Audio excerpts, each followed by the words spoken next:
That, of course, we say good evening and welcome in, everyone, to the 2026 American Collegiate Player Wildcard Playoffs. Weather delay, of course, suspending our start here. We are now just about ready to rock and roll. The question, of course, is, will the weather cooperate? Lightning, unfortunately, again, causing our delay here today. You see, they're still drying things over on court number one. I know we are just about ready to kick off our singles action. We've got 4 singles semifinals for all of you. And look, it's the sort of event every American tennis fan has been calling for decades. That opportunity to ensure those best Americans coming from the college ranks, we want them to have that opportunity to show their best on the Pro Tour, because anyone who follows college tennis knows the best in the collegiate world, they're ready to compete with the best of the best right away. And of course, there are countless examples you can turn to, right? Most prominently, Ben Shelton, Diana Schneider, of course, both Slam semifinalists. But how about what Rafa Hodar just did, of course, making the French Open quarterfinals? You've had Emma Navarro, you've had Peyton Stearns, you've had so many different examples. Again, players emerging from the college ranks, finding success out in the pros.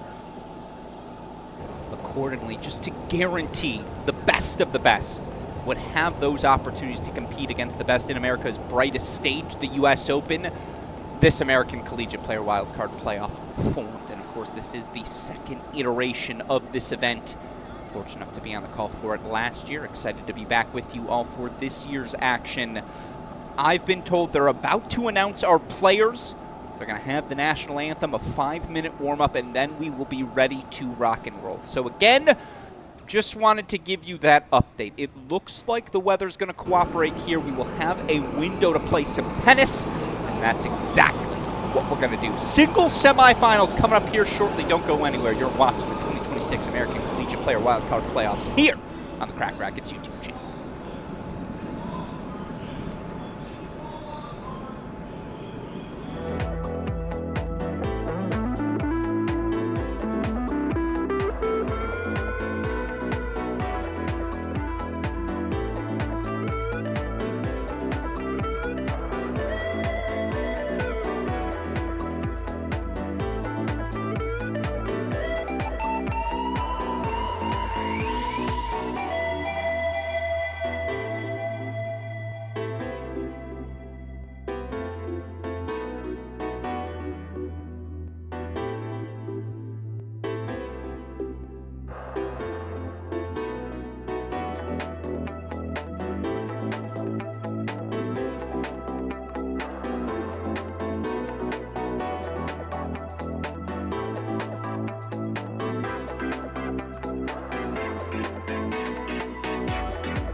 And with that, we are officially ready to rock and roll. Again, a thank you to all of you who stuck with us here. It was a 6:30 p.m. Eastern time scheduled start. But guess what? Under the lights tennis, the best sort of tennis here in June in the state of Florida. And again, Lake Nona, the USTA National Campus, our home for year 2 of this American Collegiate Player Wildcard playoff. On the near side of your screen, the soon-to-be senior Ohio State's Aiden Kim takes on the soon-to-be senior SMU's Trevor Svida.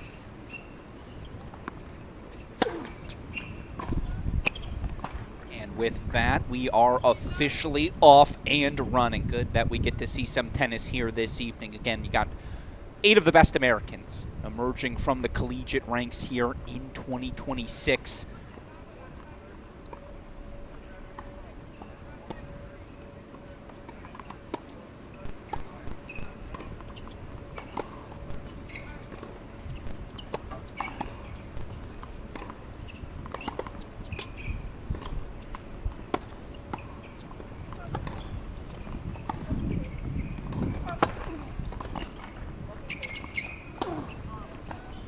Swings from Aiden Kim, for those that haven't had the opportunity to watch the sophomore compete. Likes to play that line drive tennis, wants to get in, wants to be aggressive. Of course, on the other side, the last time Trevor Svida was in Orlando, reached the NCAA singles final. First to do it for SMU under head coach Grant Chen. First to do it for SMU in the 21st century as well.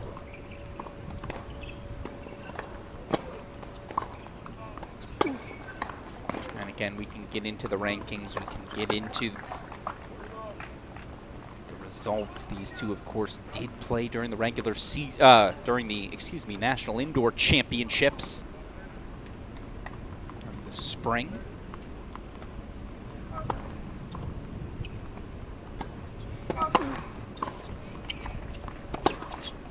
On that day, it was Trevor Svida, 4-2 over Aiden Kim. That match indoors. Figured that would have been a condition to favor Aiden Kim. And Svida always tinkering with the service motion. So many different ways to make you uncomfortable as an opponent. So that's your matchup here on court number 1, our first of our semifinals, but we got a bunch of them in play right now. Take you over again to our other action, introduce all 4 of our singles battles. This is a rematch from the NCAA tournament. In fact, it was about a month ago. Piper Charney went down to Chapel Hill, earned a victory over Reese Brantmeyer in what was Brantmeyer's final match on home courts for the Tar Heels. Of course, Brantmeyer recently graduated, your 2025 Fall NCAA Singles Champion. Plenty of success in Orlando for her over the years. The team title back in 23, she made the NCAA doubles final that year. Again, a singles title here in the fall.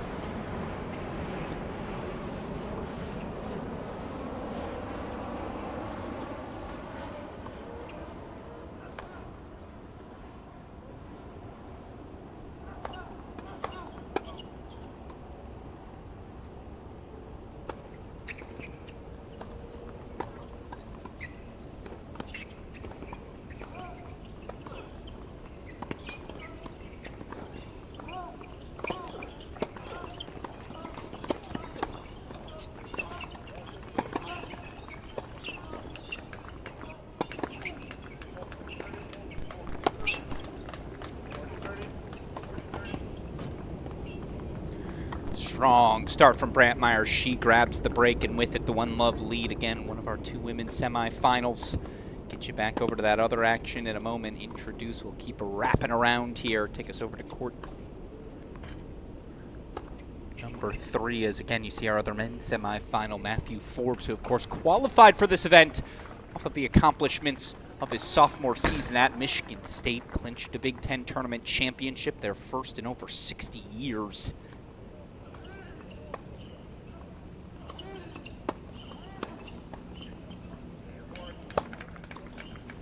Course, with Michigan State head coach Harry Jaden opting to step away from college tennis for the moment. Forbes finding himself a new program this offseason, and you already see, repping the scarlet and gray, head coach Ty Tucker in his corner. So you got two Buckeyes, Kim and Forbes, in play. Of course, his opponent, a recent graduate. Of course, last time we saw Sebastian Gorsny, the heartbreak, knocked off in 3 sets. Virginia's Dylan Dietrich clinching the NCAA championship. But of course, Gorsny had fought off match points, clinched his team spot in the final with that dramatic 3-set win over Duncan Chan. No doubt 2026 was Sebastian Gorsny's best season of college tennis.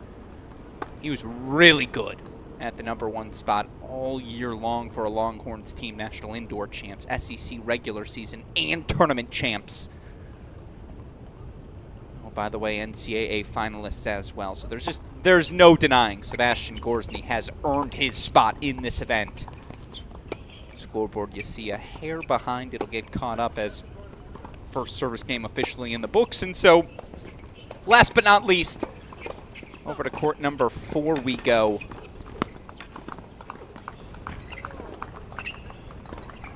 Fascinating battle here, of course. We didn't get to see Katrina Scott last fall. We did get to see her in the spring. Obviously, all the pro accomplishments, you thought maybe she would walk into the college tennis universe and just completely dominate. That wasn't the case. Some great wins, no doubt, but she got pushed by plenty of opponents, and yet here today, up 1-love, early breakpoint chances. She takes on the All-American, the now rising Ohio State senior Luciana Perry.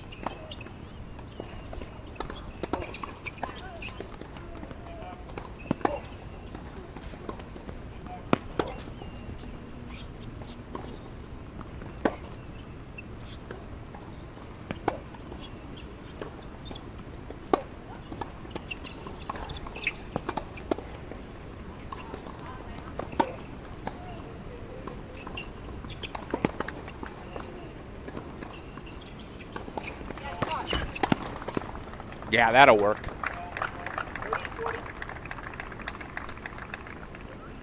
Luciana Perry, of course, helped bringing the Buckeyes to a place they'd only been once before in program history, NCAA semifinals. And you think about it, that team brings back every starter.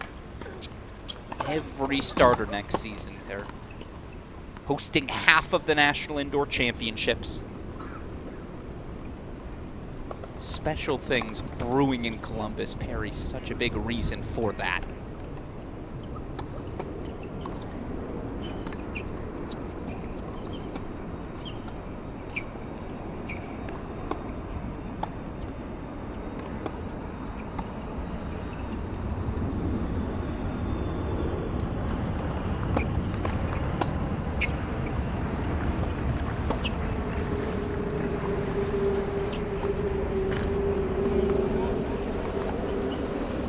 So there's your break, and now we've got breaks on 3 of our 4 courts. 2-love Katrina Scott, 2-love Aiden Kim. Let's pop over to court number 2, see if Reese Brandmeier can consolidate her break lead. 1-love 30-all here.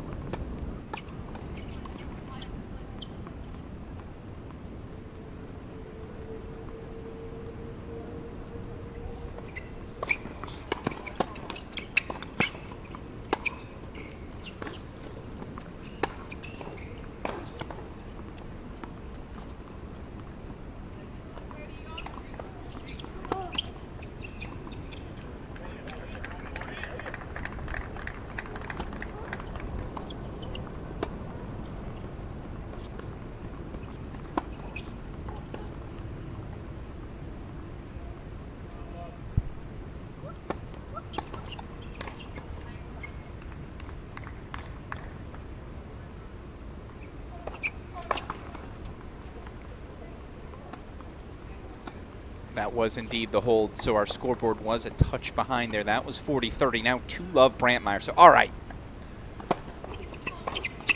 We got 3 breaks. Aiden Kim, the successful foray forward. He's got game point chances to consolidate.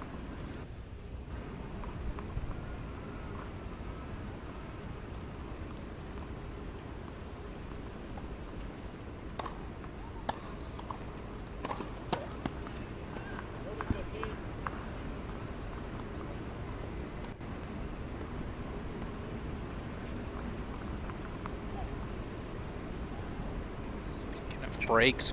Early deciding point, break point chance here for Matthew Forbes.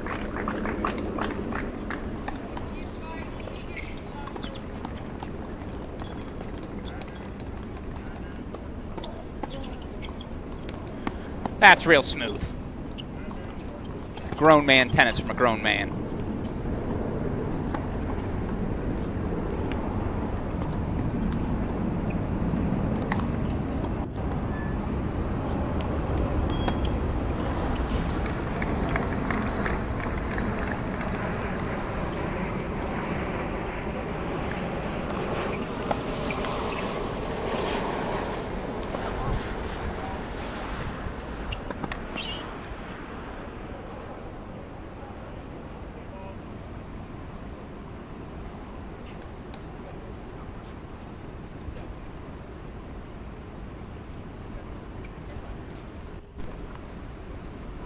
Got 3 love Aiden Kim, 2 love Katrina Scott. Make sure to get us back over again. We're following the breaks right now. So back over we go to court number 2 as they're back on serve. We're also going to pop back over to court number 4 as again Katrina Scott tries to consolidate her break lead.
Katrina Scott does indeed hold for 3 loves, so the break lead consolidated. 2 out of 3 sets, no ad scoring our format here tonight. Piper Charney game point chances. Looks like she got on the board, so fast starts in a bunch of different places. This is the scoreboard that surprises me most. Mostly no disrespect to Aiden Kim, it's just, again, when I last watched Trevor Svida play in Orlando, borderline untouchable, and again, a guy who was top 5 all season long. SMU, of course, that 4-3 loss at the indoors to Ohio State. They beat quarterfinalist Baylor last season. One of the better seasons in recent memory for those SMU men.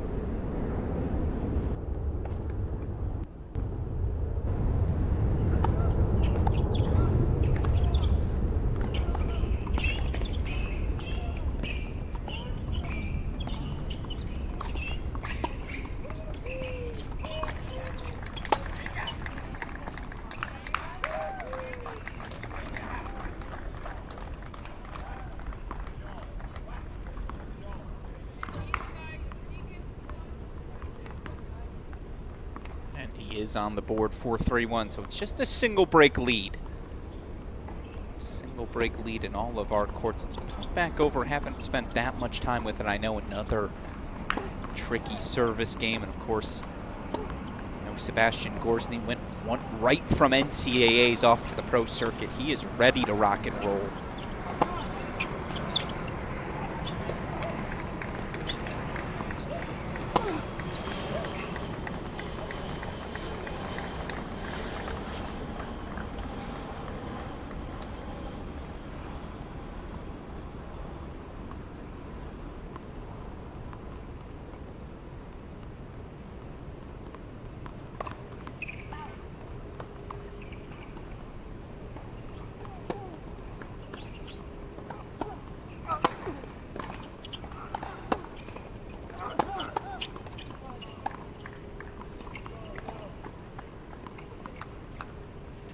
It was funny when I spoke to Gorsny at NCAAs. He said he was going to take a month off between the end of NCAAs, the start of this event. He's already played 3 different pro events.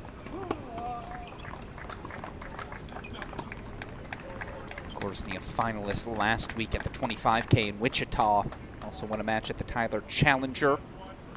Knocked out by his teammate Lucas Mariano in a 3-set match at a 15K. So he's ready to rock and roll. Of course, won the doubles title with Mariano at that 15K as well. But right now it's Matthew Forbes up on serve 2-1 here in the opening set. Back over we go to Aiden Kim again on the left side of your screen. You're going to see our 2 women's semifinals. Court number 4, 3-love lead for Tennessee's Katrina Scott. Court number 2, 2-1 break lead for now UNC alum. Gonna have to get used to saying that, Reese Brantmeyer. Brantmeyer, who, by the way, has also already won a pro title as she starts out her pro career. And in fact, let's go back over to that one. 30 look here for Piper Charney.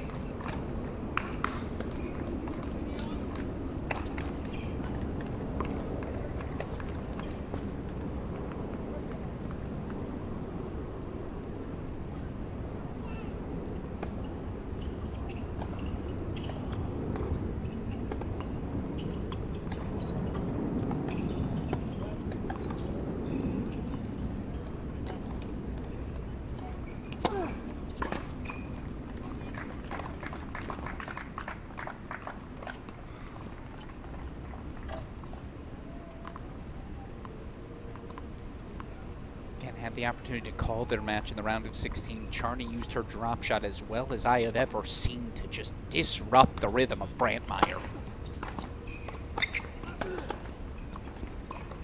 By the way, good to know. Back to the normal rules regarding lets. Ball hits that net tape, lands in the service box. Do not play from there. It's another first serve.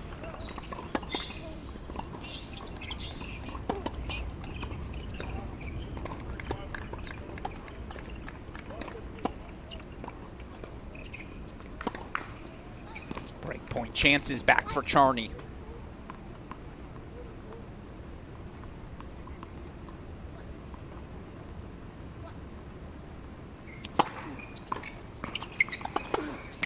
As that one lands just good, so Aiden Kim, I believe, finds the hold for 4-1.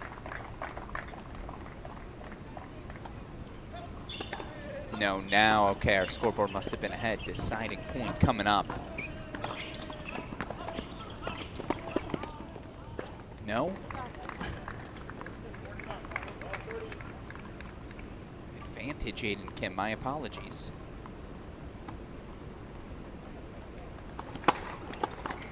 Advantage indeed. I mean, that's going to be one of the best backhands we see today. Ripped.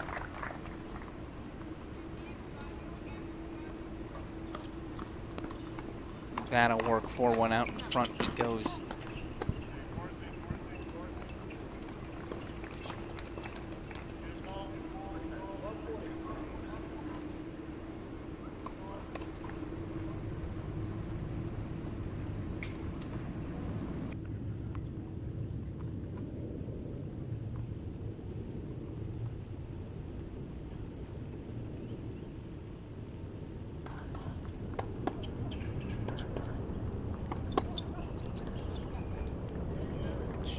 one missing match as we keep you again all these matches on your screen.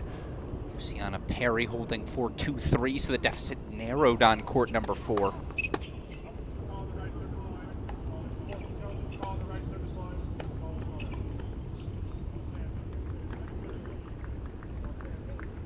There, by the way, you hear electronic line calling in effect.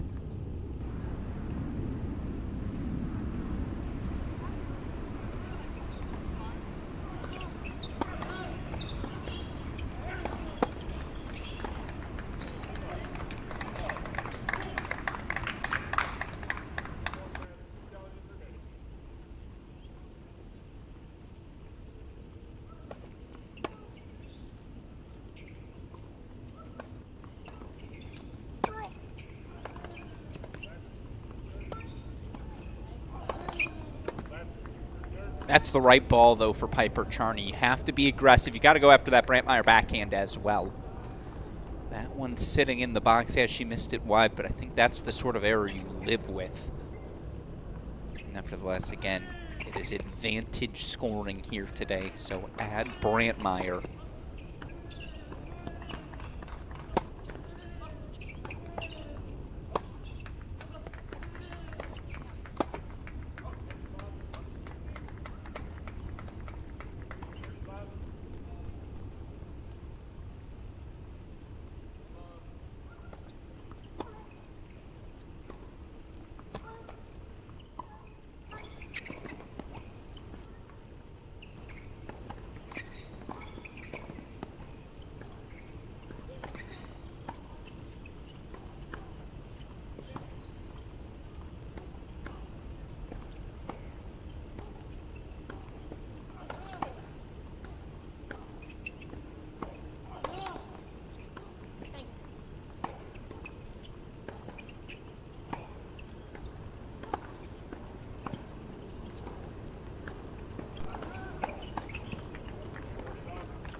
Correct that scoreboard as they're on serve on court number 3, 3-2.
and that'll never end. Meanwhile, Luciana Perry, bottom left of your screen.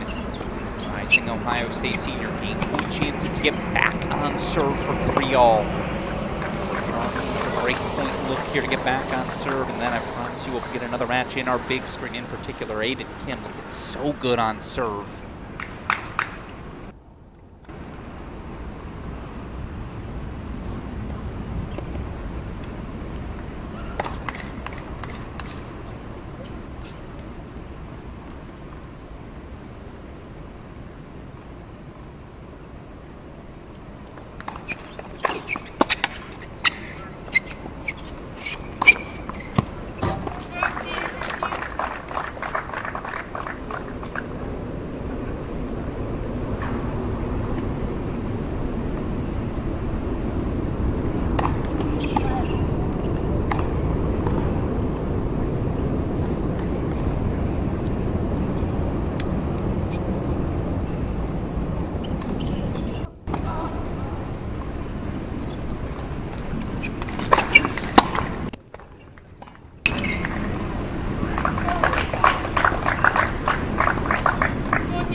There it is. Brantmeyer does find the hold for 3-1.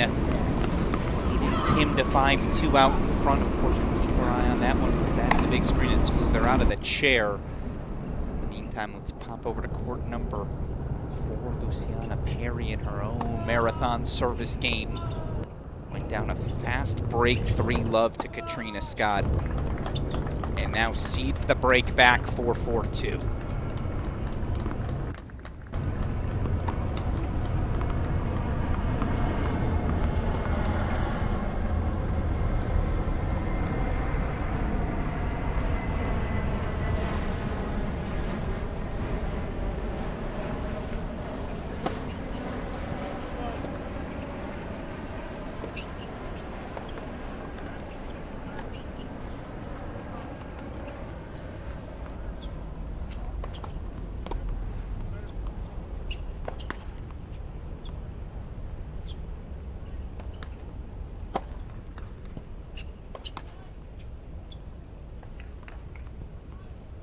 All right, our 2 furthest ahead, so actually let's do this.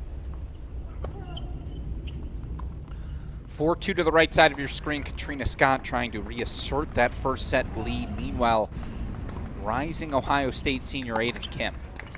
5-2 up on the reigning NCAA singles finalist SMU's Trevor Svida. Again, when they played in the regular season indoors, that was a straight set win for Svida.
points coming for Aiden Kim.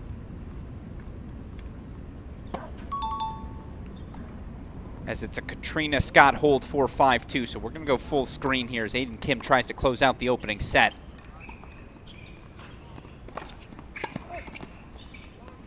That'll work from Trevor Svei to the backhand line.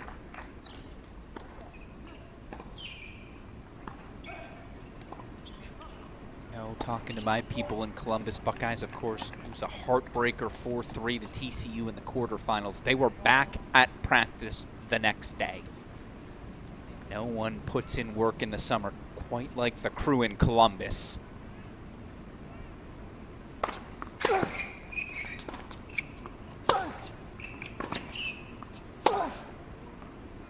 All of that is to say, not surprised that Aiden Kim has come out sharp today. Not a deciding point. Remember, advantage scoring, so we're just back to deuce here. 3-all, Sebastian Gorsny holding in his battle with Matthew Forbes. Piper Charney puts the hold on the board for 2-3. Brantmeyer, though, still up a break in that match.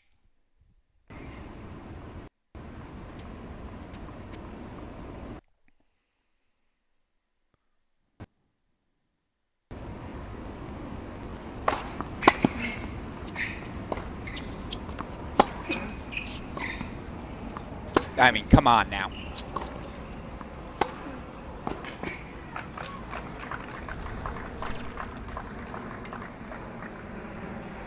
That's a pro forehand.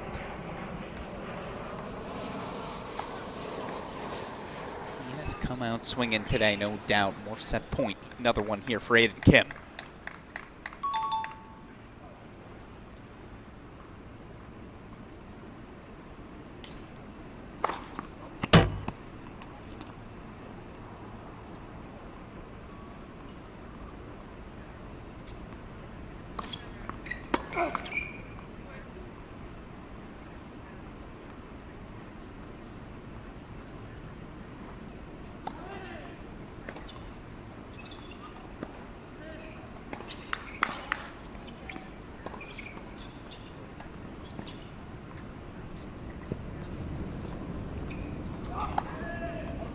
Back to a split screen as again 5-2 Katrina Scott, a game away from grabbing her opening set.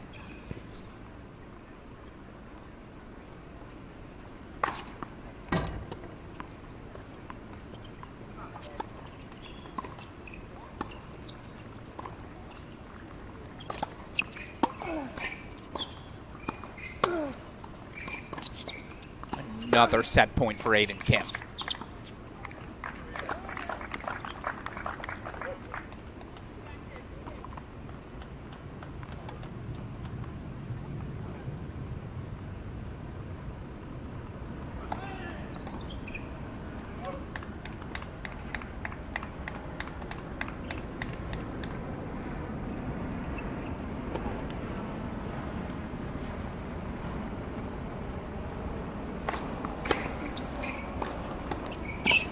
That is as clean of a set of tennis as I have ever seen Aiden Kim play. Rising senior looks ready for a big pro summer. Grabs the opening set 6-2.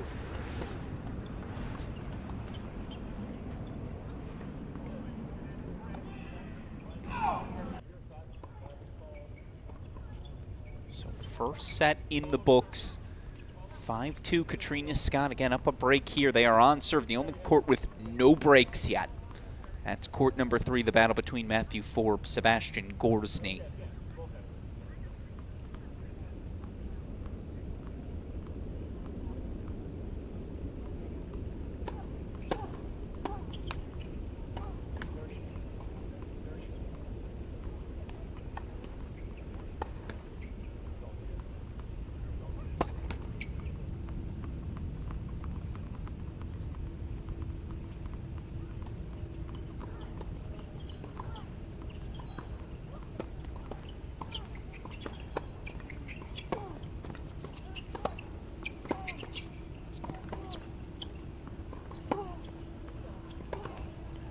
Set points coming up.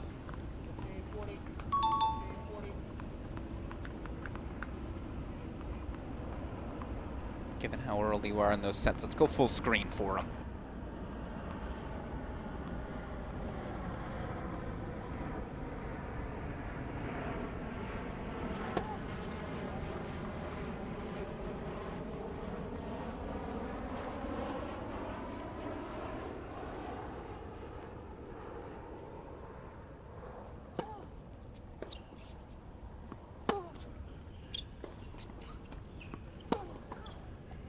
No challenge even from Luciana Perry. She looks ready to let that set go.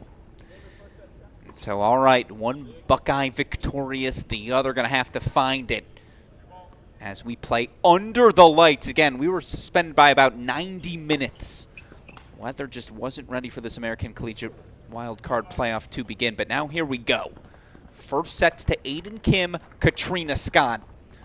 2 first sets remaining. We can lock in for the home stretch on the left side of your screen. Again, 7 service games up, 7 service games down. Now Ohio State rising junior Matthew Forbes out in front on recent Texas grad Sebastian Gorsey. Meanwhile, another tricky service game for Reese Brantmeyer.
Now it's 8 service games up, 8 service games down. Sebastian Gorsny holds for 4-all.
Charney gets the hold, 4-3-4. Again, want to pop in on some second sets.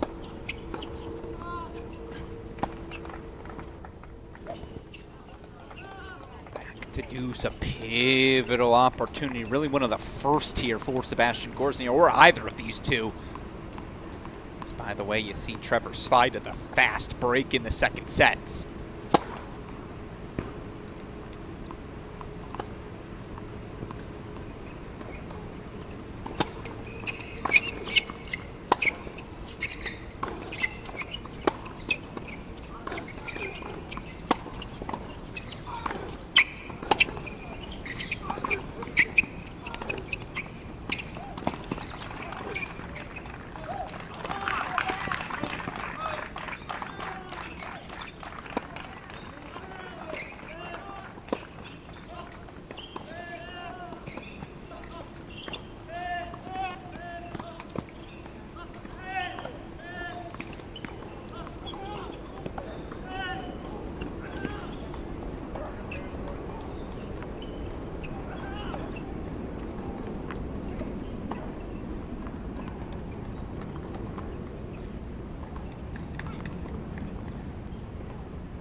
Gorzny breaks 5-4. He'll serve for the opening set. We'll get you over to it in the meantime. Again, here's Brantmeyer, 4-3, long change of ends. All right, as they do that, again, we got other things we can show you.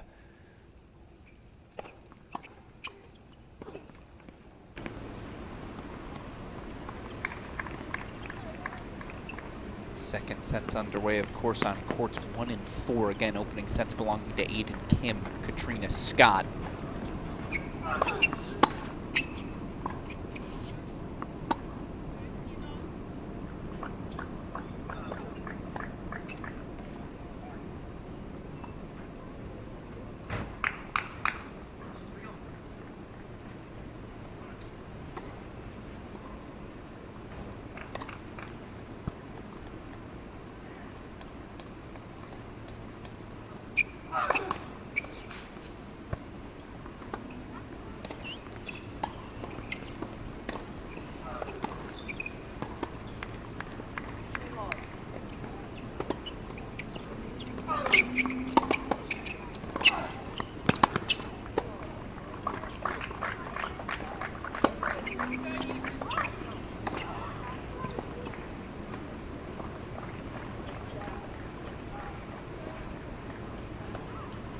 Again, want to go back over to court number 3. Sebastian Gorzny serving for the opening set. In fact, we can go full screen to it.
Leaves no doubt.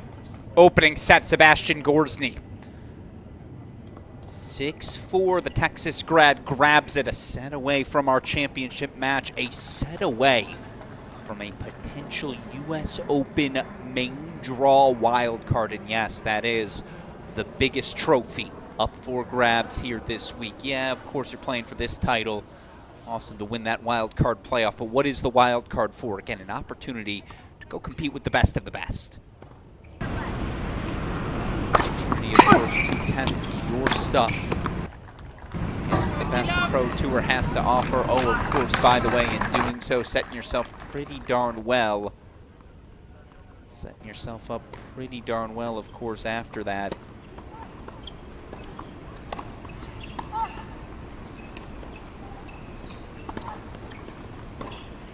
With that first round prize money and a pro career to come. So again, massive opportunity for all of these players. Most competitive first set has been here on court number 2. And again, when they played a month ago, Piper Charney went down to Chapel Hill and beat Race Brantmeyer in straight sets. That has been a darn right impossible task of these last 4 seasons. Brantmeyer looking for a little revenge, another tricky service game, another advantage opportunity.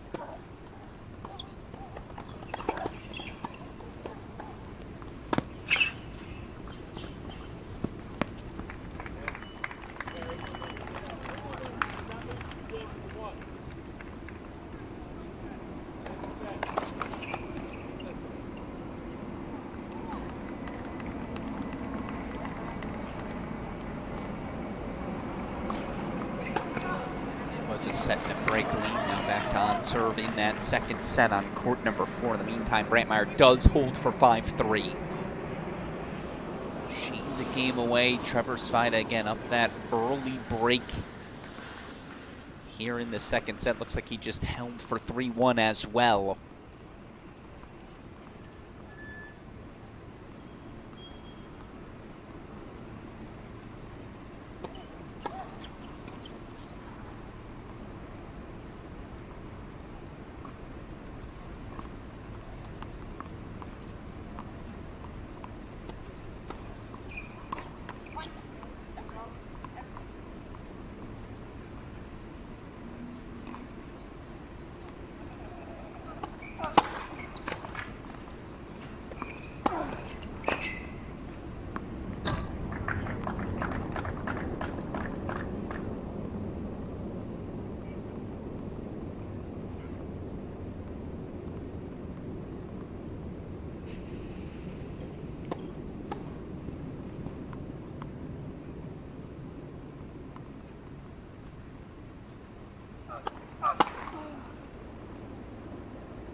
And unfortunately, our scoreboard on court number 1 stuck. Piper Charney game point chances for 4-5. Believe Trevor Svida did find his hold, and again with it, that 3-1 break lead in the second set. Only one first set remaining. That's on the right side of your screen.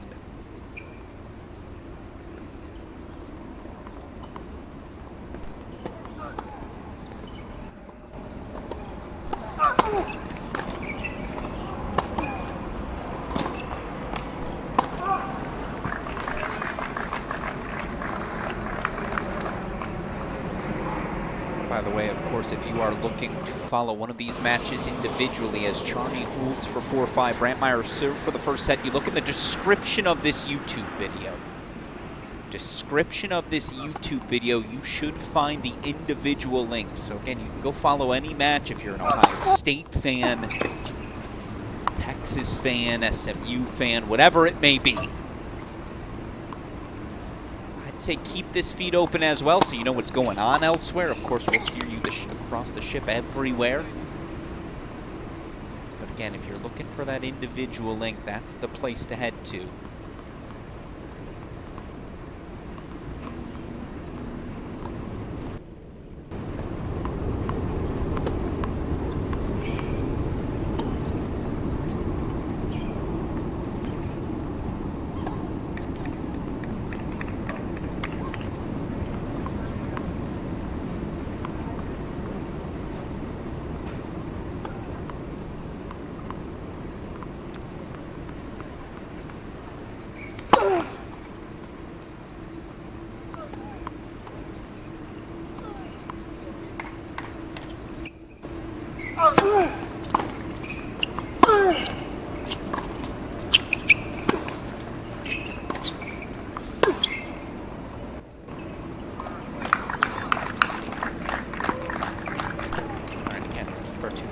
Second set's on that left side of your screen for now. Here is the recent UNC grad, Reese Brantmeyer, serving for our final first set.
staple of any event in Lake Nona. Again, you need space to build a facility as vast as the USTA National Campus, but yes, we will have the occasional plane overhead, as right now it's Piper Charney. Breakpoint chances to extend this opening set. She's had plenty of breakpoint chances in the past. Can she convert?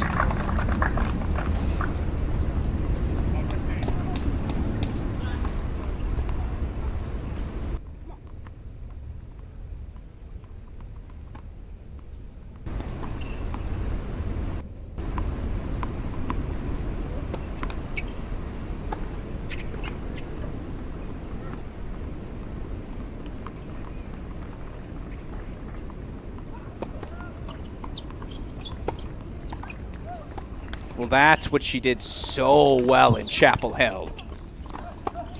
And it's a timely drop shot from Charney. First set extended for 5-all. Meanwhile, again, okay. We're going to have, I think, plenty of time with this match, and I think we're going to have plenty of time with it on its own. So I want to pop over, show you all of our other matches. In particular, I want to show you, my fault. That's what I wanted to show you. Get us back over to court number 3. As it's an early look for Sebastian Gorsny in the first service game of Matthew Forbes. Remember, there was just one break of serve in the opening set.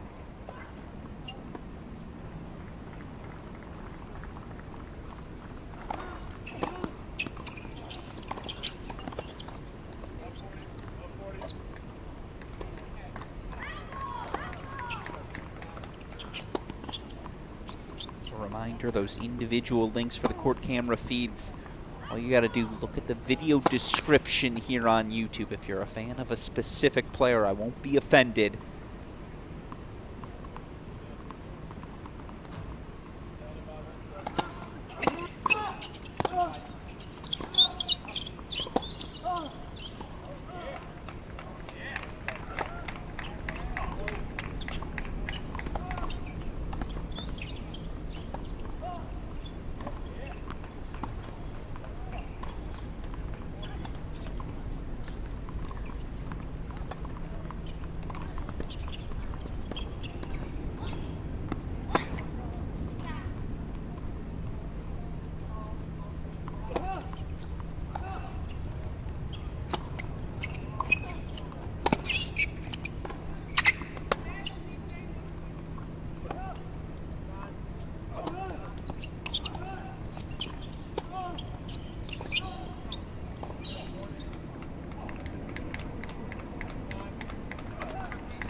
Gorsny does indeed find the opening break 4-1 love, so Gorsny's got a set and a break. That's now your only...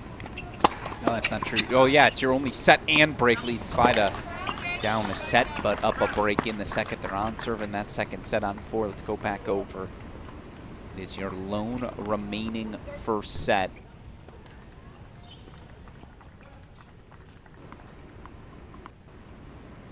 5-all, 30-all as right back comes Piper Charney. And again, it's not as though she didn't face plenty of break points in the opening set. She just kept on finding herself through.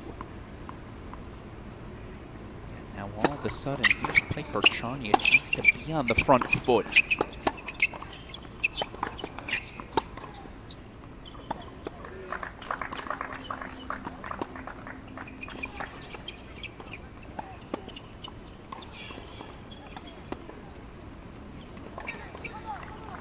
Right off the line, very close, but again, the ELC, electronic line calling available, challenges available to these players if you're not sure.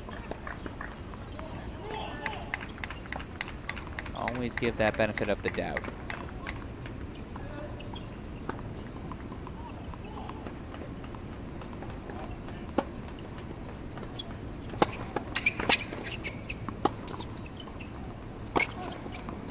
Death taxes deuce.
All right, an advantage right back to Brantmeier, so she's got break point chances again. Gorsney's got a set and a break lead on court number 3. I know we haven't shown you that semifinal. We'll get you back in a bit. We'll get you back over to it in a moment.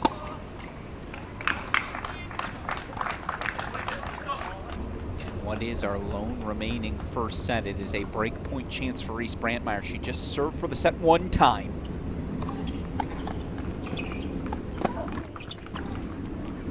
Oh,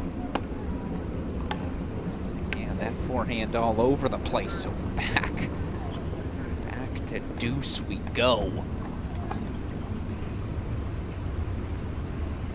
All due respect, we'll keep this one in our lives. I just feel like we haven't watched enough of this one on this feed. I'll say it for the last time. For those of you looking for those individual match feeds, all you got to do is look in our YouTube description. Thank you, of course, the team at Lake Nona making everything possible.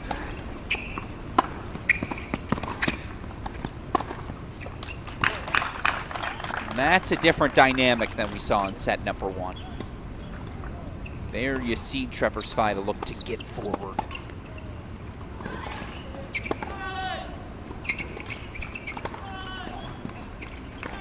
Again, our scoreboard unfortunately off on this court, so we're going to move over to court number 4. Look at this. Certainly qualifies as a look here for Luciana Perry.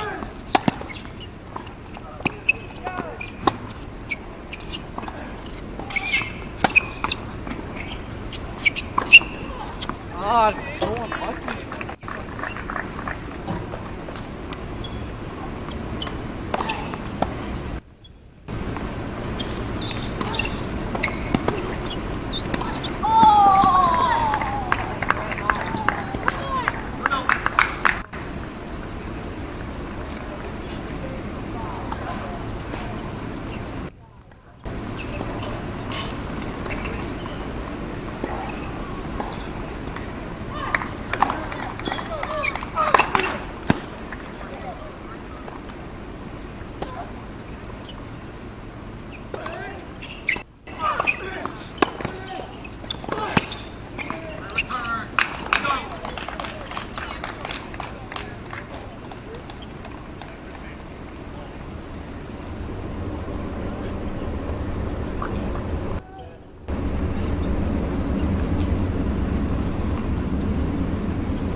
Break, 4-3. Brantmeyer, break, 4-3.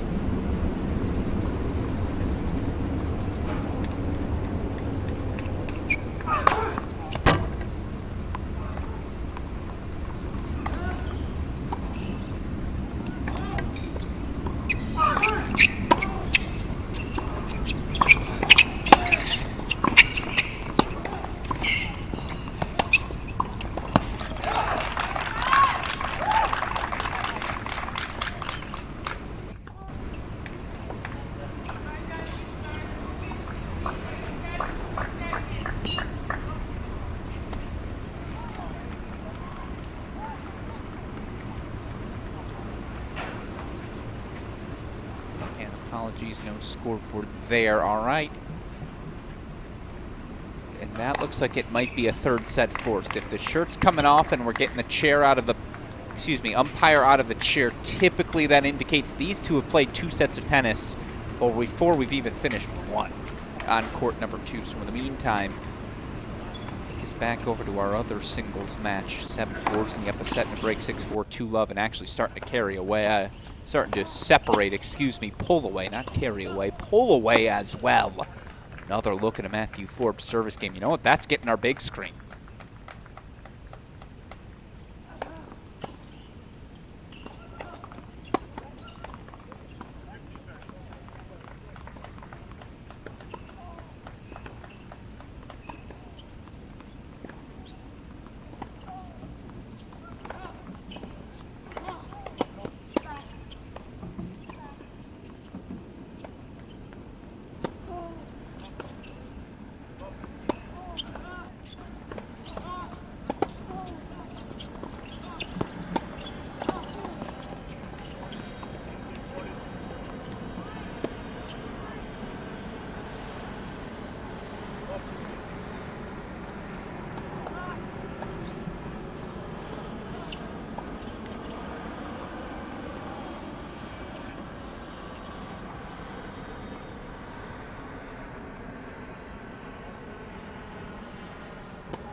Ugh.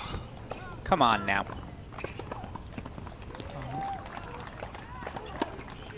Think I caught it a little late, or do we get it? Yeah, we got it. It's one of your shots of the day.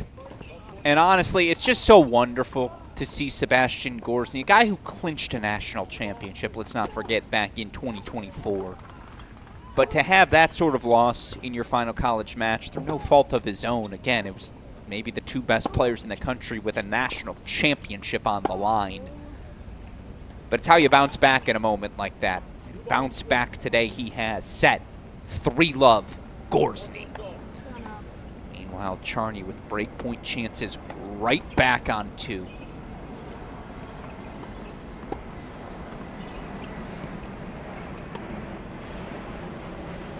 Ball called out. Will we see a challenge from Charney? No. Back to 6-0. This does feel like one of those matches, and if you've been around this sport enough, these long, winding first sets, how often do you see 80-minute first set? And by the way, we just passed the 80-minute mark. 6-1 second set. Because you grabbed that momentum, because you popped the balloon of your opponent.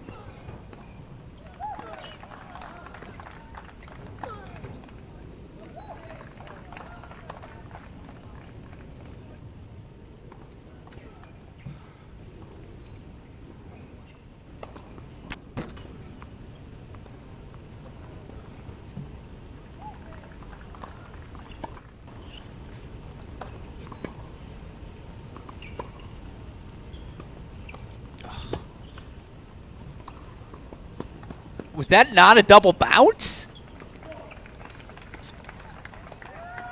Showing off the wheels, Reese Brantmeyer. Let's watch that. Ah, missed it, unfortunately. What a get, though. The track down from Brantmeyer.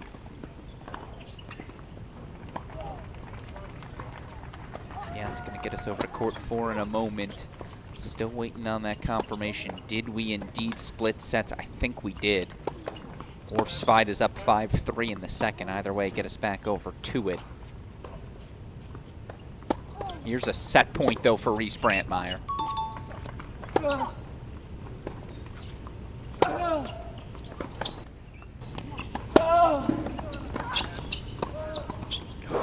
Ooh, that's going to be trouble, too.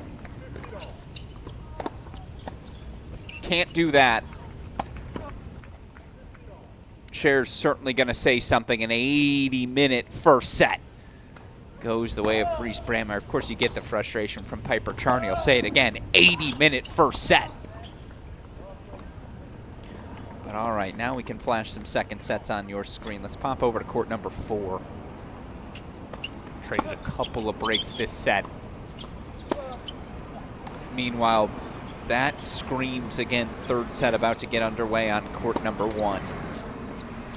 By the way, you gotta love 9:22 p.m. We're sleeveless in Florida.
5-4, Luciana Perry will have an opportunity to force a third. So, all right, while they change ends, we'll go to the split screen. It is all Sebastian Gorsny on court number 3. 6-4, 4-love lead, and of course there you see Trevor Svida set point chances to force a third.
Called long and wide and confirmed. No, I think Kim was just waiting for the call more than anything else.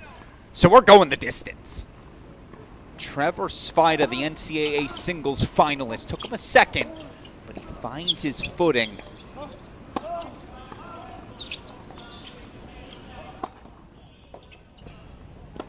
Oh, nice get there from Seb Gorsny. Going the distance on one. Again, a first set just in the books on court number 2. Brantmeyer 7-5 over Charney. So if you're just joining us, Alex Gruskin here. It is year number 2 of one of my favorite events. I should say new events of the 21st century, this American Collegiate Player Wildcard Playoffs. We are guaranteeing college representation in this year's U.S. Open, representation from the 2026 spring as well. Massive opportunity for all of these players, and in particular the seniors like a Gorsny, like a Brantmeyer, looking to kick off their pro career. If you can get into the U.S. Open main draw, not just the opportunity to compete against the best, the prize money that comes with it as well. You can just afford your first year of pro tennis. Doors open up from there.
That's not going to work. Luciana Perry now 2 points away from a third set.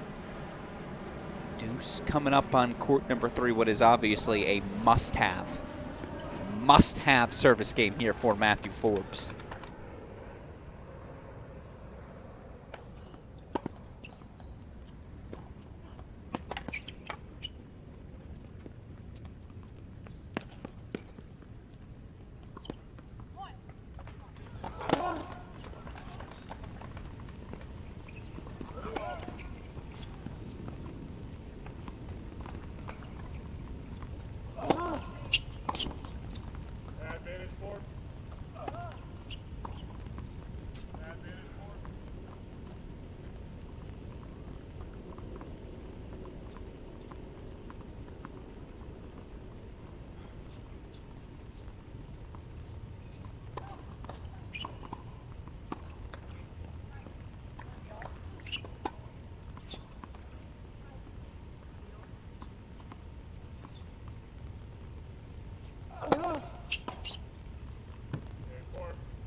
right, Forbes on the board.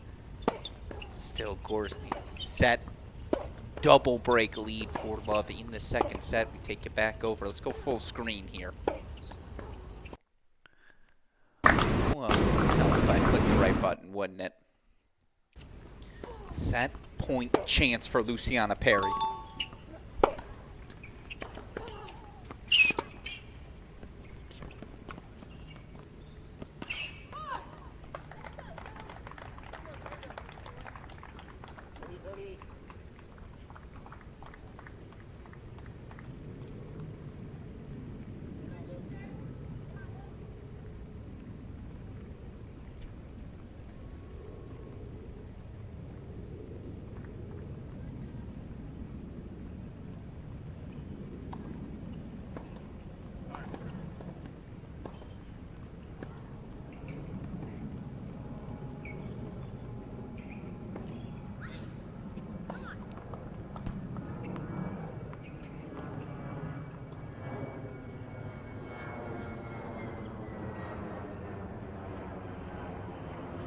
Going the distance on 4. So third set's forced on courts 1, 4.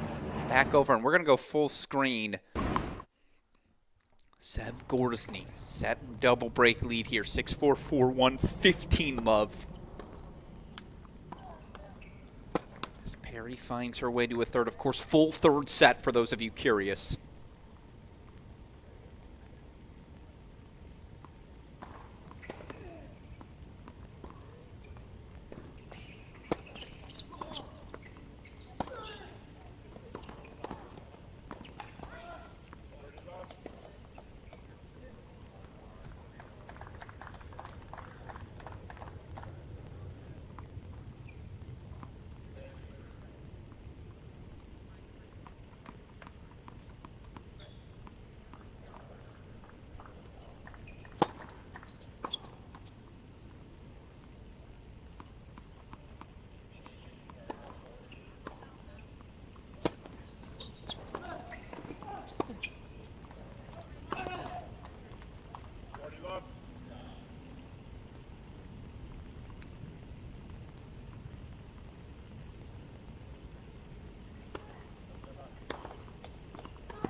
Second 5-1, Seb Gorsny out in front, a game away from the final. And again, you look in the two draws. Kim, Svida, Forbes, they've all got the opportunity to return to college next season. Sebastian Gorsny does not. A man who has already played 3 different pro events since leaving school. And again, he told me he was banged up. He thought he might take the entire month of June off outside of just this event, but pro tennis comes a-calling. He's ready to get rocking and rolling. And again, a massive opportunity here for the recently graduated senior. Gorsny a game away from the championship match.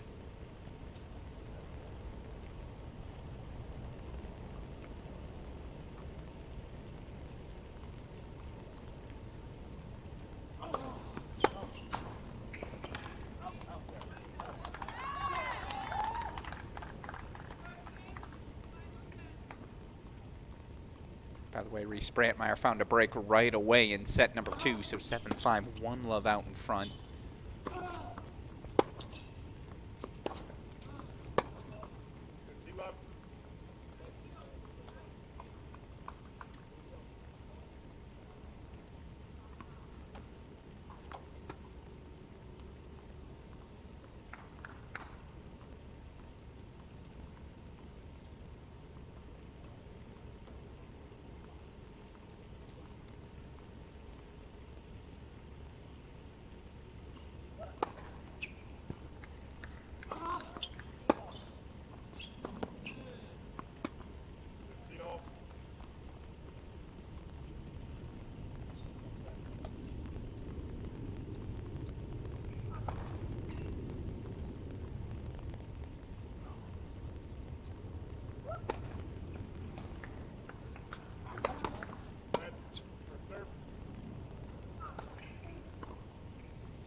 To deuce we go. Sebastian Gorsny now 2 points away.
To deuce we go. Again, you see the early break lead for Trevor Svida.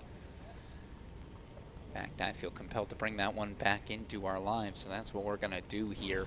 Third set about to get underway between Perry and Scott. Svida a chance to pull away here to 30 love as he tries to consolidate.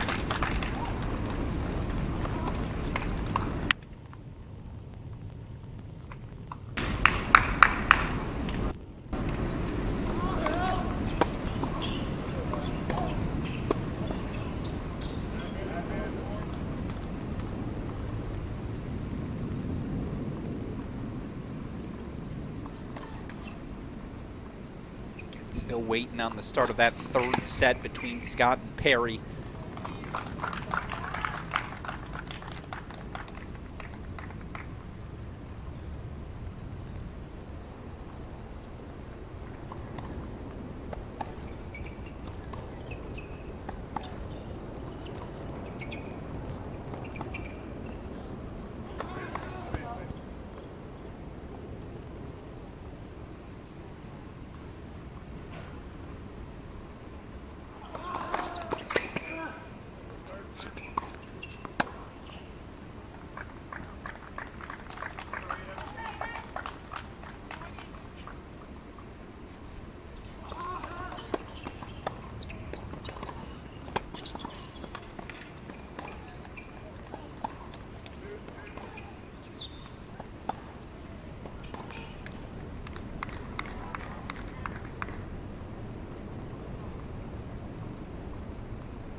Advantage for Matthew Forbes as he looks to stay alive against Svida, trying to consolidate that early break lead.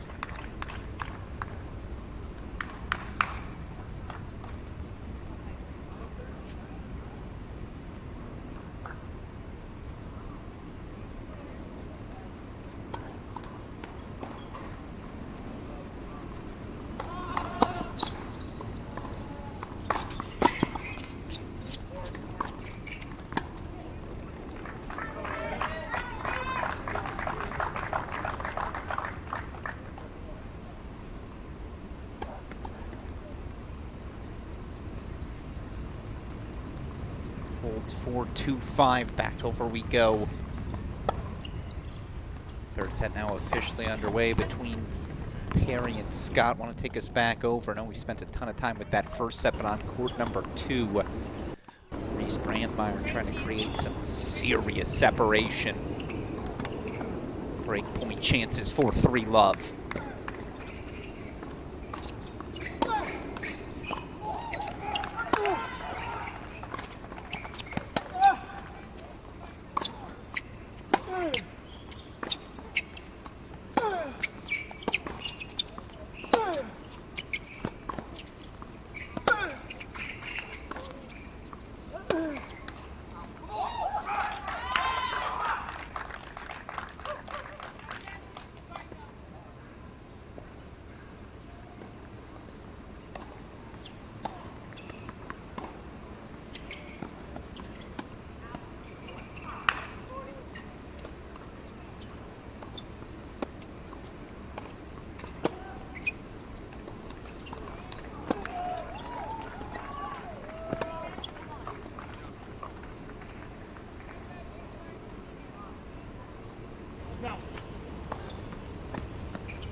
Oh, here we go. Sebastian Gorsny serving for a spot in the final.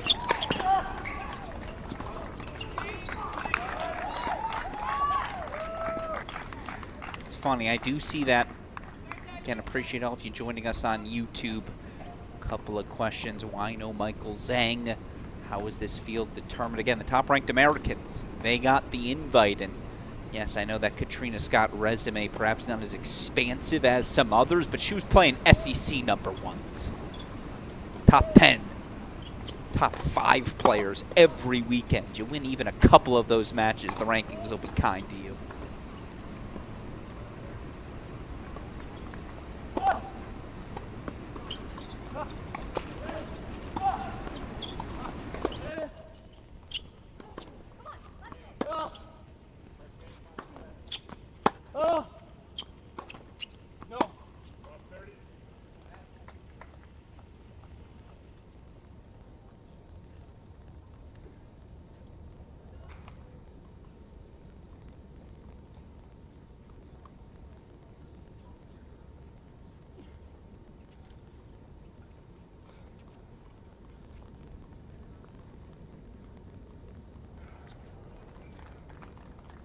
No.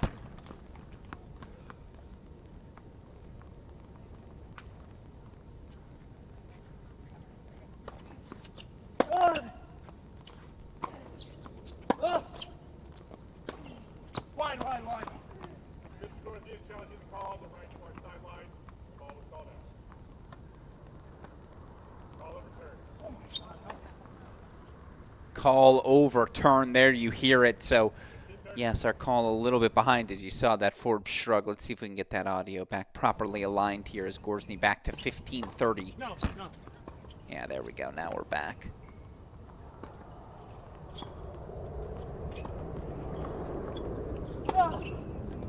Yes, let's go. And instead it will be breakpoint chances for Matthew Forbes to at least stick around a little longer. Now again, you see your scores top right of your screen. Setting a break lead for Brantmeier. Third set's underway for the Buckeyes competing on the men's side. Aiden Kim versus SMU's Trevor Svide on the women's side. Luciana Perry against Tennessee's Katrina Scott.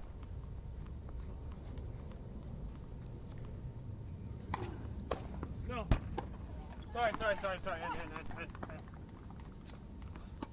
30-40. Overrules himself.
Leaks a little wide. Your first winner at the 2026 American Collegiate Playoff Wildcard Challenge.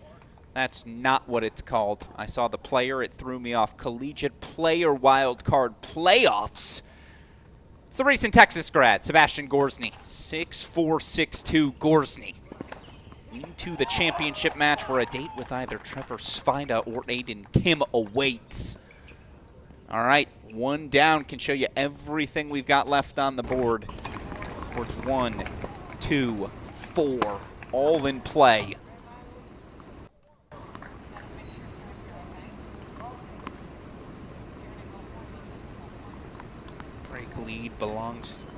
Break leads belonging to Svida Brantmeyer respectively.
One slide out in front.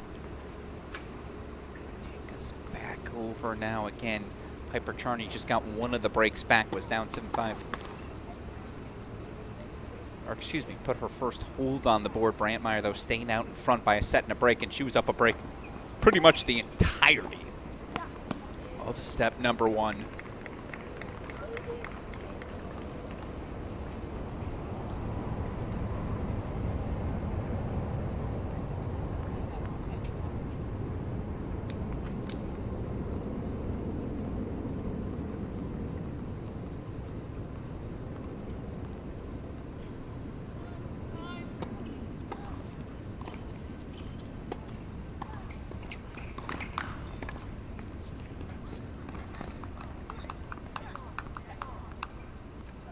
Luciana Perry, 2 straight games on court number 4. Your 3 remaining matches, we're going to get to keep them on our screen the rest of the way.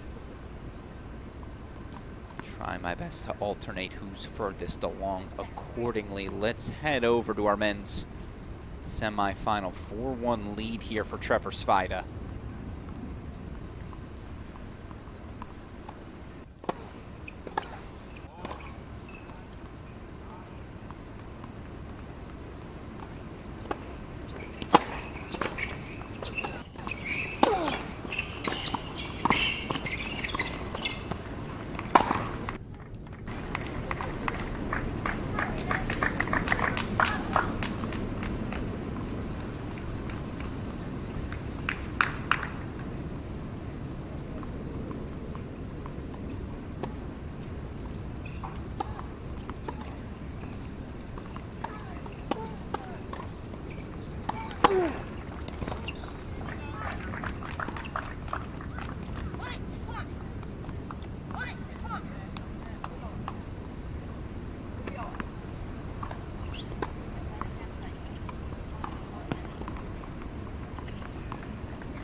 And joining us now on our broadcast fresh off of his straight set victory to advance to Thursday's championship match, it's our old friend, recent Texas grad Sebastian Gorza. You can tell there, Seb, that's weird for me to say out loud, but to be able to compete in those Texas colors one more time, get a win like that tonight, talk me through what went well for you out there.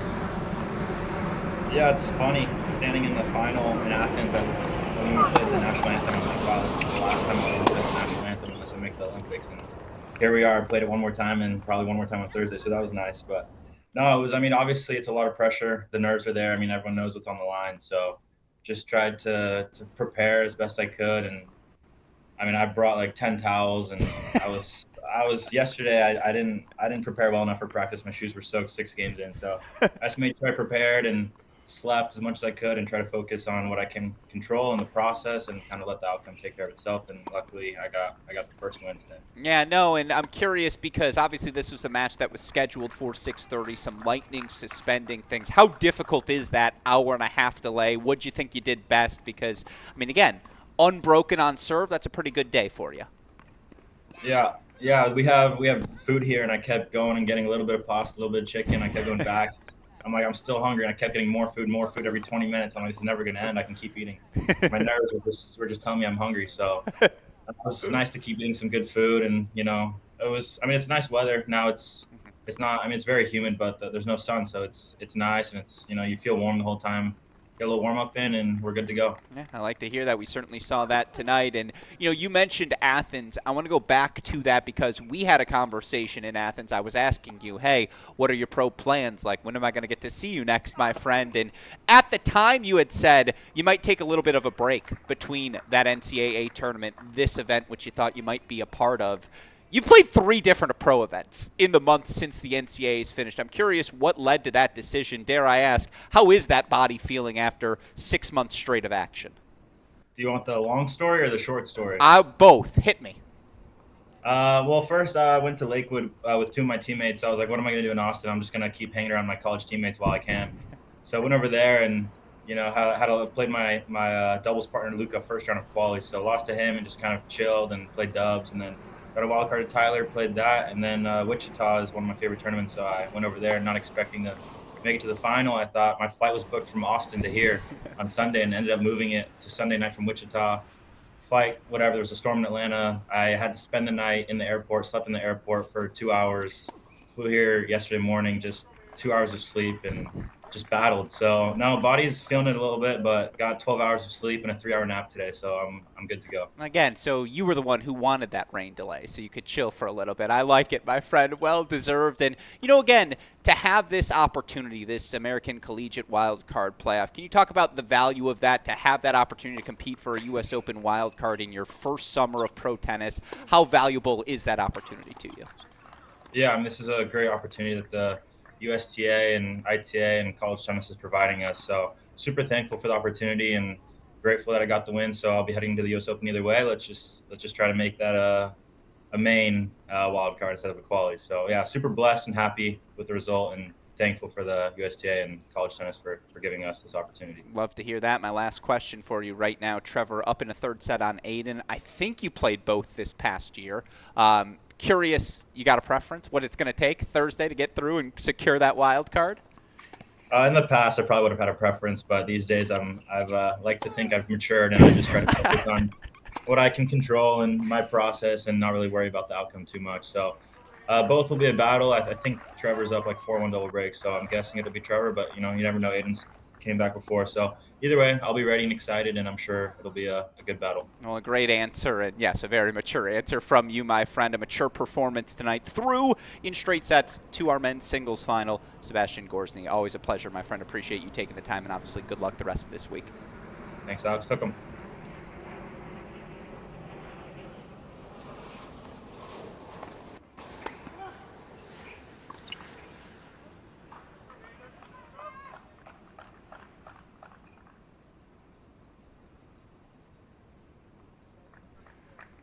Thank you, as always, to our old friend Sebastian Gorsny for taking the time to chat. All right. Now we lock in once again. Apologies, I know our scoreboard doesn't want to cooperate with us to its fullest extent.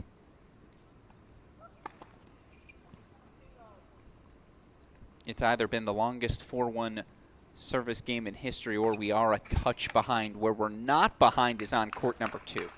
So that's where we're going to head over to now.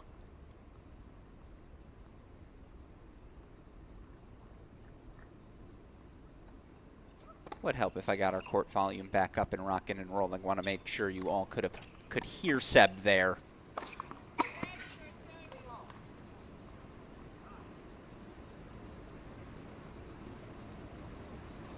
And yes, as our dear friend Seb Gorsny made clear, winners of these events, you're going to the U.S. Open main draw. But a win today, you're into qualifying. That's a massive chance as well. Come on!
By the way, can someone go back and play the film? It just, if you've watched any tennis, this was the most logical outcome. That first set, the moment you go over 60, 70 minutes as they did between Brantmeyer and Charney, that's the battle for the momentum, and having to overcome the mental hurdle of having dropped that set.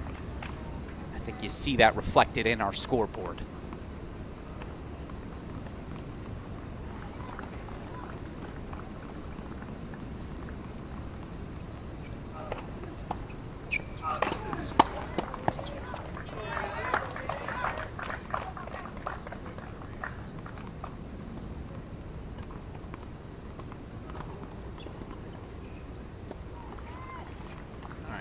Get a reset here, make sure all of our audio is properly aligned. Again, these are your final 3 matches. We just spoke.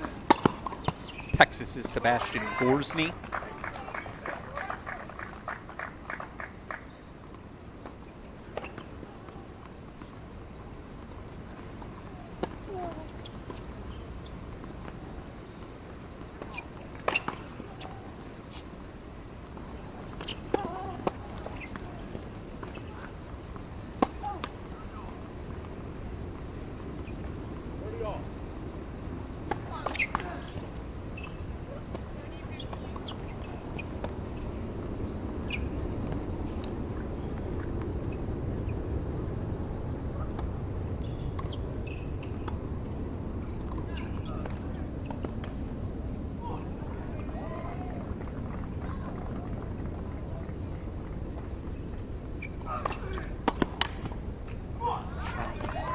A break back for 2-4 to stick around. Again, popping back over to court number 1. I know our scoreboard is frozen. I also know Trevor Svida is very close.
Brantmeyer's got another look in her scoreboard active, so let's head back over to it. 4-2-30 love here for Brantmeyer. I should say love 30. Charney serving on that far side. Just too much pace from Brantmeyer today.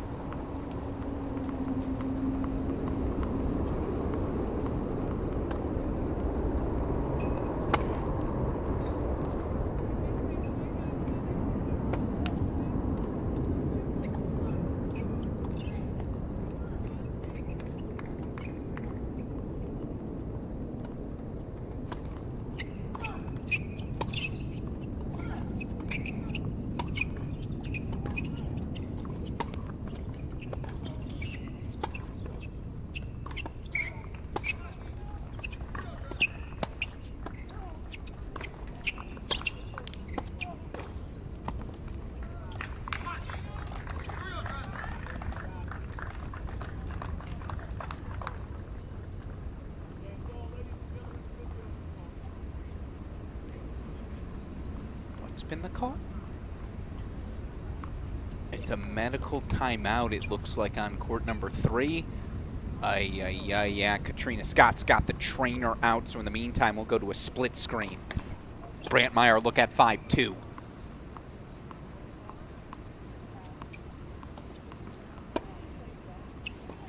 And she gets it. Forehand's been locked in this evening. And the recent UNC grad, a game away from the finish line. So in the meantime, injury timeout on 4. They're changing ends on 2.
Has got one challenge remaining as they change ends. We're going back over. Reese Brantmeyer serving for a spot in the final.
Have an update for all of you. Trevor Svida did get broken. So they're on serve, and you figured as much, but it's 5-4 Svida out in front.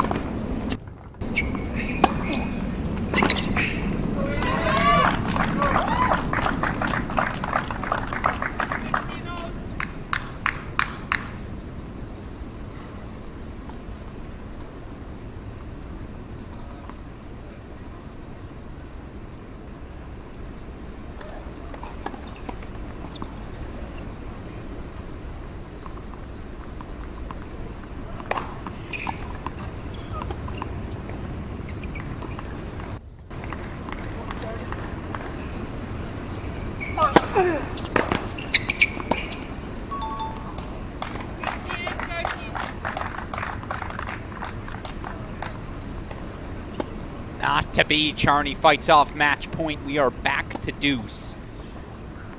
Breakpoint chances for Perry for 4-3. Again, Kim is serving 4-5 to stay alive in the match.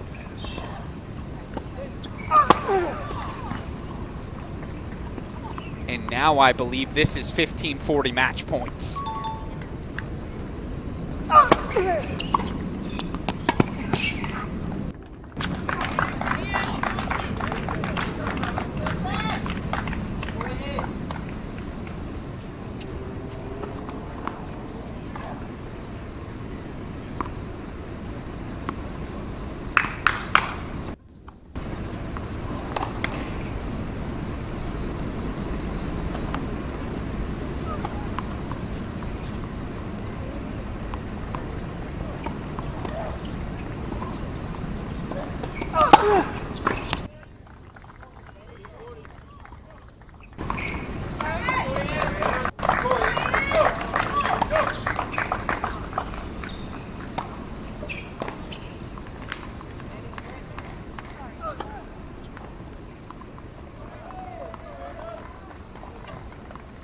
Go to a split screen just for a moment. It's because we've got match points in 2 spots.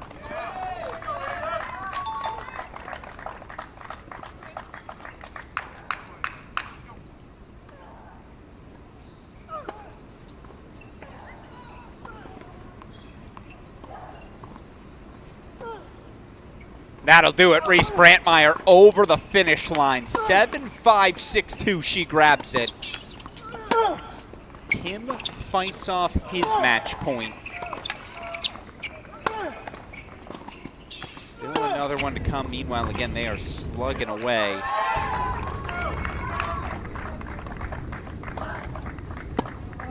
Three all, another break point chance for Luciana Perry. You know what, we'll get back to it. Let's go full screen.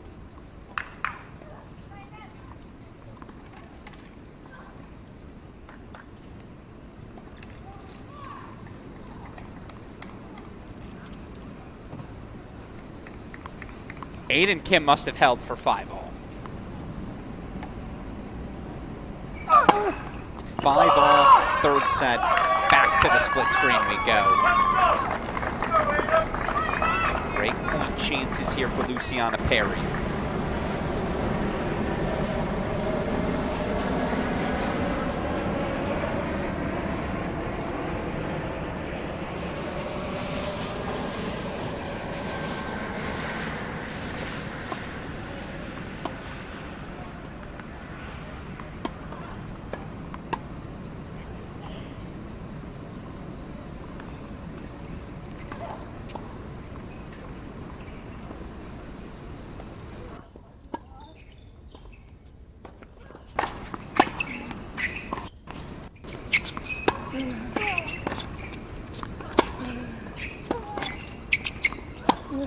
I can't tell if that landed good or not. Hand up, that's on me.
So that's a Trevor Svida hold 4-6-5 as we go back over now to court number 4. 4-3, Luciana Perry out in front, deciding set here.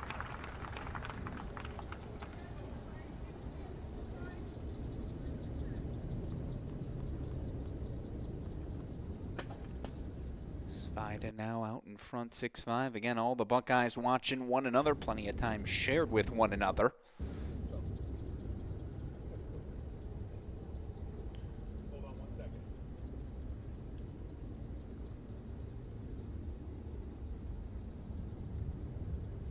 Issues with the ELC. What's our deal here?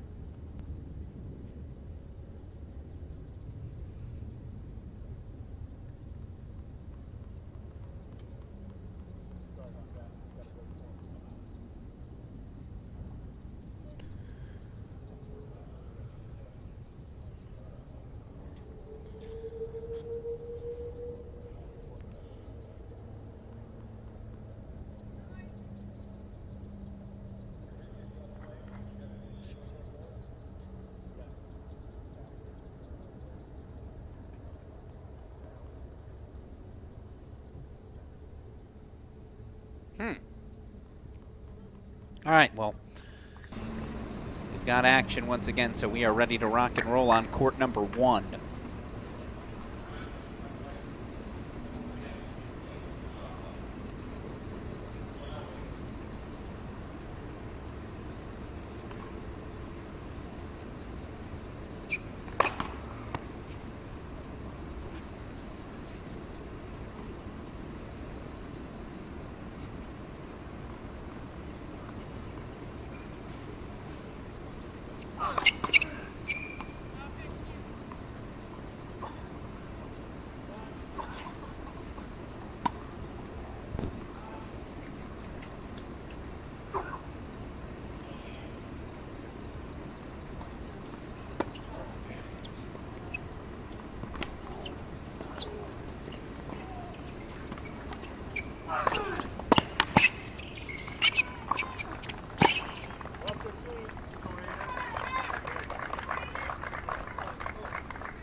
And joining us now on our broadcast, fresh off of her straight set victory, through to the finals once again of this American Collegiate Player Wildcard Playoff. It's now UNC graduate Reese Brantmeyer. Reese, again, you know that puts a tear in my eye as much as it does yours, but it's great to have you back on a broadcast. Talk me through tonight's match. What went well for you? How were you able to get that victory? Yeah, thank you so much. That's the first time I've heard graduate out loud. That's so sad. No, but I'm so happy with tonight. Obviously, amazing opportunity to get to go to New York either way, and getting to play in the finals. Super excited for that. Yeah, I mean, Piper and I had just played in not regular season, postseason, but about a month ago, and she beat me pretty handily. So I knew that she competes and she fights. So I knew it was going to be a tough match, but. Yeah, I think I was just able to dictate with my serve and felt confident off of those games, and then building from there. That's always what I like to do. So, yeah, happy to get it done today. Yeah, and you were up a break pretty much all of that first set. Now, again, how many games went to deuce points, all the different things? I had forgotten what it was like to have deuce ad. Thank you for the reminder. But talk me through, to get broken for 5-all and still not have to play a tiebreak. Talk me through those final 3 games of the set and how you were able to find that rhythm. Yeah, obviously being up a break and not getting broken myself the whole set, and then getting the chance to serve it out and not being able to do that is, peak frustration for sure. But I'd been getting better and better, I think, in my return games throughout. I think I came out hot, got the first break, but after that, you know, it was a little rocky in the beginning, and then I was kind of finding my rhythm on some returns. So I think it just worked out. You know, later in the set, I knew her serve patterns a little bit better, was able to time some returns a little bit better. So I think I was just grooving and obviously a little motivated. You know, fresh off getting broken. You know, it's now or never at that point. So yeah, was happy I was able to close it out. Yeah, no, very impressive second set as well. I'm curious, is it more emotional or joyful to be able to put on the Tar Heel gear again? Bit of both for sure. I think mainly joy. Obviously, like playing for Carolina has been my favorite thing I've ever done in tennis. So knowing that this is my last event where I'll be able to compete in it is definitely bittersweet. But I'll take any opportunity I have to wear Carolina on my chest. So very happy to do so, and I will definitely be repping it at my tournaments wherever I'm playing. Just can't do it on the match court. So yeah, definitely making the most of every opportunity I have in the Carolina blue. Absolutely. My last two questions for you. You've been busy since the NCAA tournament. 35K title, 100K final. Congrats to you on both. I'm curious, just how has this first month of pro tennis been, and how aggressive are you planning to schedule this summer? Yeah, I mean, obviously I can't complain. That's, almost as good as you can ask for coming right into it. I've been out of the program for a bit. I wanted to just focus on my last season. So I'm kind of starting from zero, which is nice. And it's kind of fun, like playing as the nobody again. So it's been fun just playing free, and yeah, a lot of tennis, but I mean, no more school. So I have a lot more free time. And yeah, obviously health allows, like this is the time where all the tournaments are in the US, going into the US Open. So I'm trying to maximize as much as I can when everything's, at home in the United States. So gonna see, how much I can play, within reason. But yeah, I hope to be getting a lot of matches this summer. I'd like the record to be clear. There will never be a tournament draw where you are a nobody, Reese Brandmeier. That much I can promise to you. My final question, this opportunity to have the chance to perhaps kick off your pro career. You'll be in New York now, at least for qualifying, but to have this opportunity to compete, what does it mean to you? What does you think it means to college competitors, I suppose, all season long, to know this is a potential carrot at the end of the road? Yeah, I mean, this is amazing. Obviously, the opportunity was there for a lot of years through the individual tournament in the spring, but now with this format, at first it's tough. Like, obviously, it used to be, if you win NCAAs, you get the wild card, no questions asked. Now that it's in the fall, it's not the case. So, me in the fall, I was kind of like, dang, that sucks. You got to win it again. But upon reflection, I do think it's amazing because this way it guarantees an American's getting the opportunity before, if an American didn't make the final, an American's not going to the U.S. Open. So, yeah, I mean, this is amazing, and I think it's such an amazing catalyst to show college tennis on the biggest stage in the United States, but also just in tennis in general. I mean, the U.S. Open is as big as it gets, and I think it's such an amazing opportunity to show how high-level college tennis is now. And hope to do that in New York, whether it's in qualies or main, but hope to represent college tennis well. Yeah, no, people watch Diana Schneider competing in the French Open semifinals. I'm like, I remember when she played Reese here in Orlando not that long ago. And so I completely agree with you. And obviously, again, no one has done a better job representing college tennis these last 4 years than you. So, Reese, congratulations on the victory today. Looking forward to seeing you tomorrow in the doubles as well. Got to defend that title, too, and always appreciate you taking the time to chat. Pleasure. Thanks so much.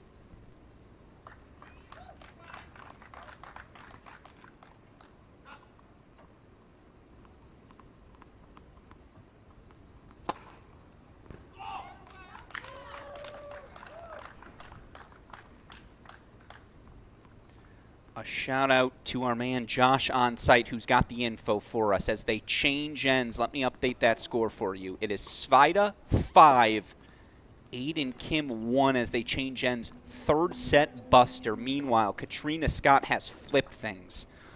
A break 4-3 down to now 5-4 Katrina Scott out in front. So we will have scoreboards for you the rest of the way. Hand up.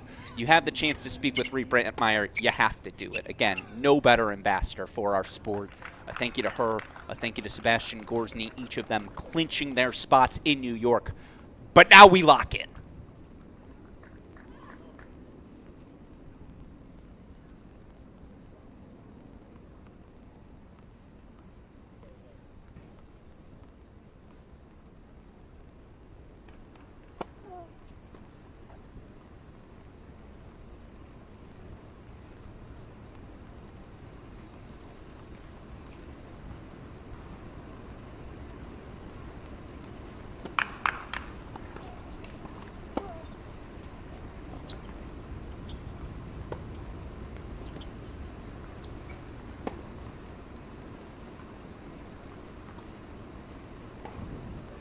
Is that called wide?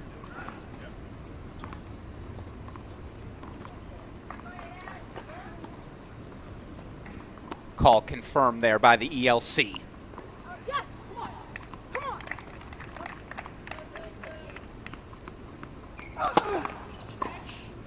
Yeah, Trevor missed that wide. I thought that one missed wide for sure. We're going to get a replay, obviously. Why not here in the tiebreak?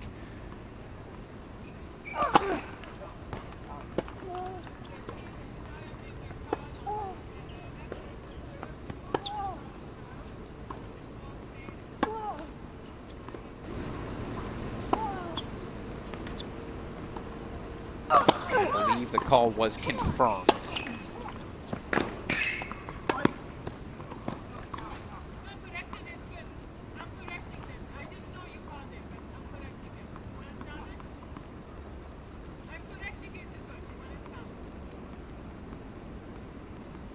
What?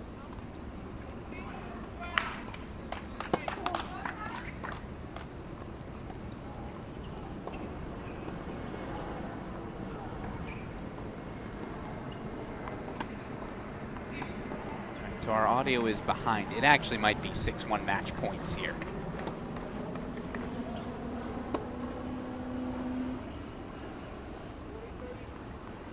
Evidently it is not, as they will keep on playing, but now it is indeed match points Svida. See if we can't get things back on speed for us here.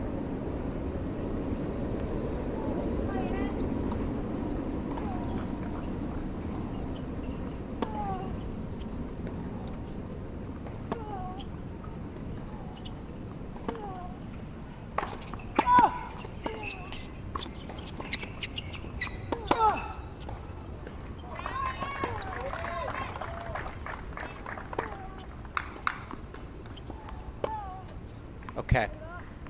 So appreciate again my guy Josh on site. 10-point tiebreak. Makes sense. It's a US Open qualifying event. They'll play the deciding set tiebreak to 10 in New York. We're going to do the same thing here. Meanwhile, everything you heard, Aiden Kim overruled himself on that far sideline. So it was 7-1, now 7-2.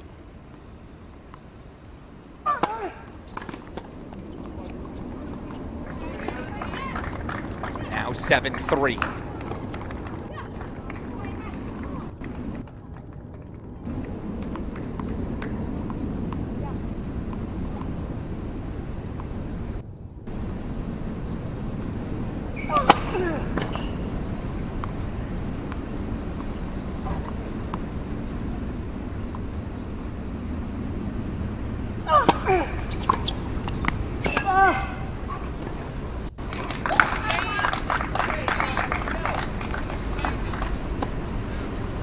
Match is on Svida's racket. They'll change ends after this point no matter what.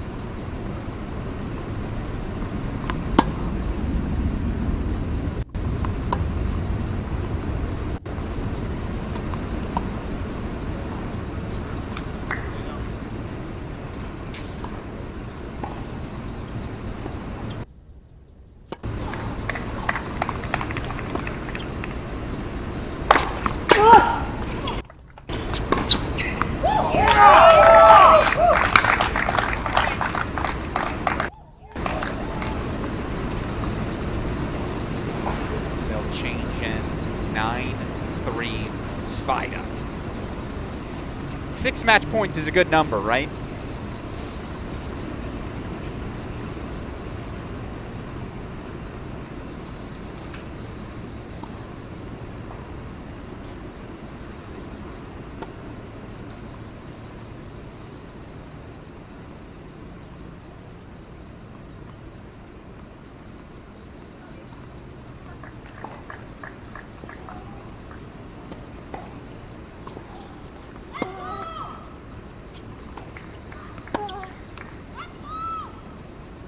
To deuce we go.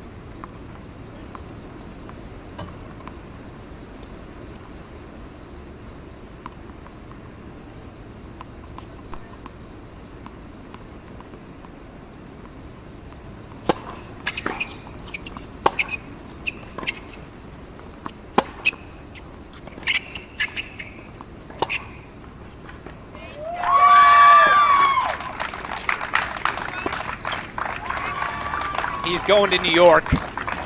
He'll see his top 100 brother Zachary there as well. And you wonder, might we get an all-Svida doubles team now as well? Zach Svida. 7-6 in the third. The comeback's complete. We got to go full screen as it's match point Scott.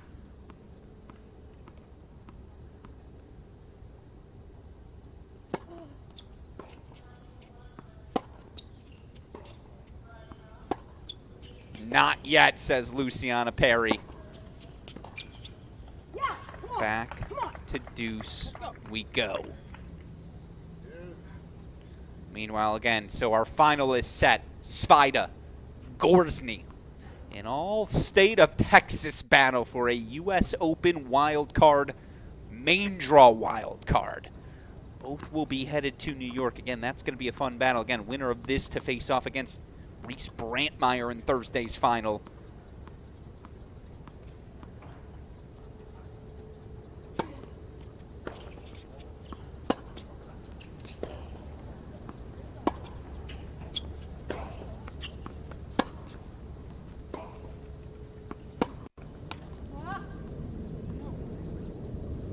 Manage. Got.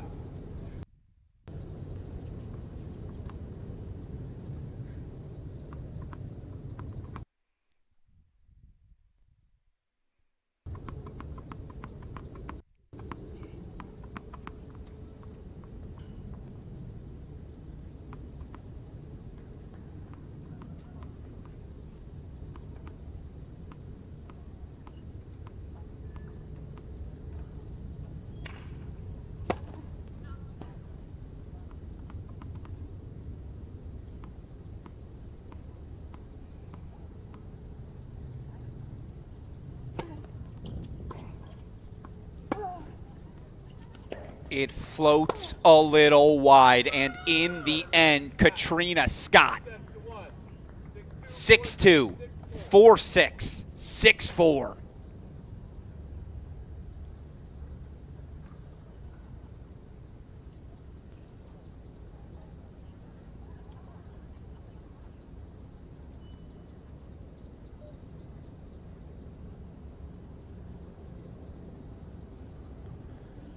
So that will do it for our 2026 American Collegiate Player Wildcard Playoff Singles Semifinals. Quite the mouthful, I know.